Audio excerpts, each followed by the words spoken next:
What they do, YouTube? It's your boy D Dynamite here, coming at you from Miami-Dade County, Florida, man. And I got a little piece of news for you today. Now, as I heard from a reliable source, okay, semi-reliable, okay, not that reliable, okay, I'm not sure, goddammit. As I heard from a source, Gennady Golovkin versus Carl Froch is 85% done.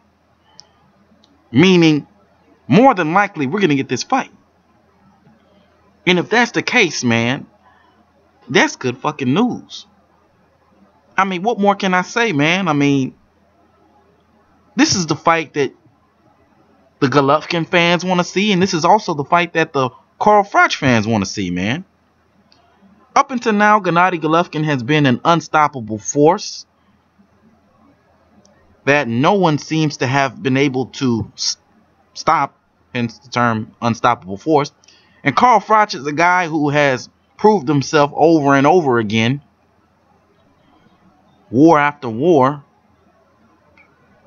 and may have his sights set on Gennady Triple G Golovkin. So let's talk about this fight for a second, because I think this is a really good fight. Now, what I find very interesting about this fight is the fact that, to me, what Carl Froch brings to the table may very well be Gennady Golovkin's kryptonite. And what I mean by that is, this tough guy, come forward kind of style that Carl Froch employs has been proven to give Gennady Golovkin some problems. Hence, his fight against Willie Monroe Jr. Now, I did a video about that fight. You can check it out, man. I did a video about that fight, literally talking about the weaknesses that Gennady Golovkin displayed in that fight, okay? He looked a little suspect, all right? Now, with that being said, what Carl Froch does may earn him a win in this fight.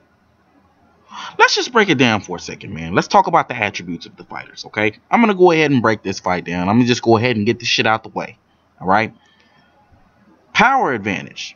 I'd have to say they're pretty even almost, you know? Carl Froch has great power at 168.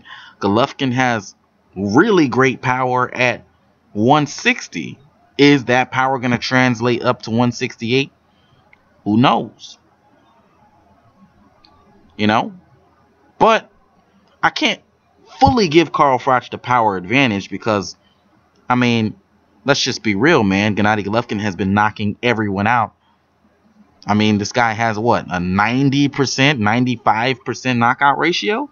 So, that should tell you something.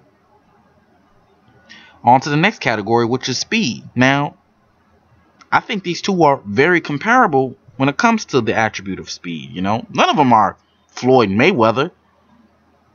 None of them are slow as shit either, but they're just kind of average. Their speed is pretty average between the both of them. And I don't think either one of them will have a real advantage there. Unless Carl Froch's age starts to show up. Because he is 38 years old. Unless his age starts to show up, I don't see that speed advantage. I don't see Gennady Golovkin having a speed advantage. So to me, the speed of both Gennady Golovkin and Carl Froch are pretty similar.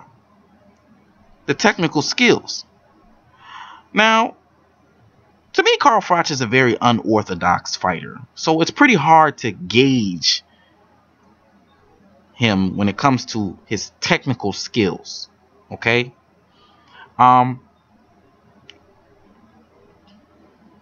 Technical doesn't always mean that it looks textbook. Okay?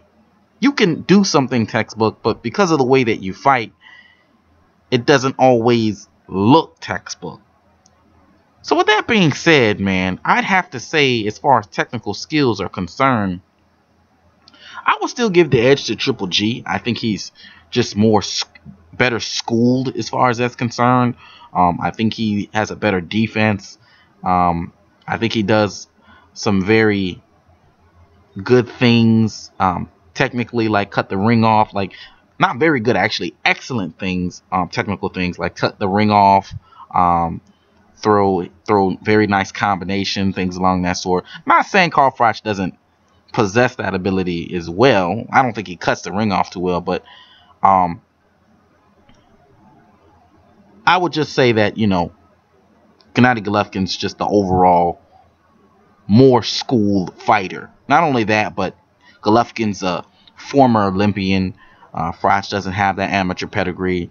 The fact that Golovkin's a former Olympian tells me that, all right, technically he's very good, okay? Because you just can't go far in the Olympics. You can't go far in the amateurs unless you're well schooled, all right? As far as your technical aspect, you get what I'm trying to say. Now, the next category is defense. Now, defense, also a very comparable quality between the two. They're both very hittable guys, man. I mean, they both come forward. They both are going to throw a lot of punches. They're both hittable. They're both going to hit each other with punches. Nobody's really going to be able to get out of the way of the other person's punches. To me, I would give the slight edge to Golovkin, because he does move his head from time to time, and he can get out of the way of punches when he needs to.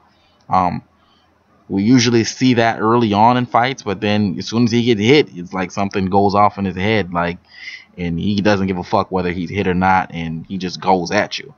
But I think overall Golovkin is better defensively.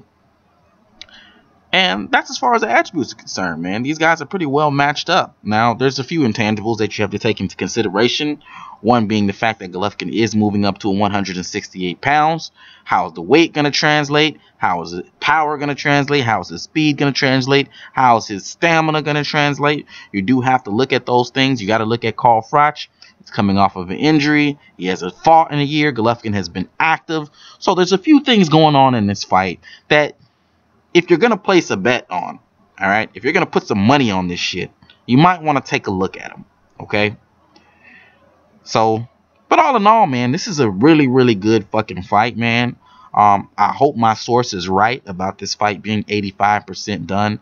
And also, I'm told that this fight might be at Wembley Stadium, which I originally reported in my video, talking about the fight in general, which would be epic because that means it would be in the UK and we would see 80,000 asses in seats, and it would just be an overall spectacle, man, which is just off the fucking charts, exciting and good for boxing, man. So all in all, like I said, man, good fucking fight. Let's make this motherfucking fight happen, man. Let me know what you think about this fight. Do you think this fight is close to being done? If so, who do you like in the fight? You like Triple G? Do you like Froch? Let me know what you think, man. Hit me up on Twitter box, capital X or capital X die. You can also let me know in the comment section below. Alright? But until next time, it's your boy D Dynamite. I'm signing the fuck out. Holla at your motherfucking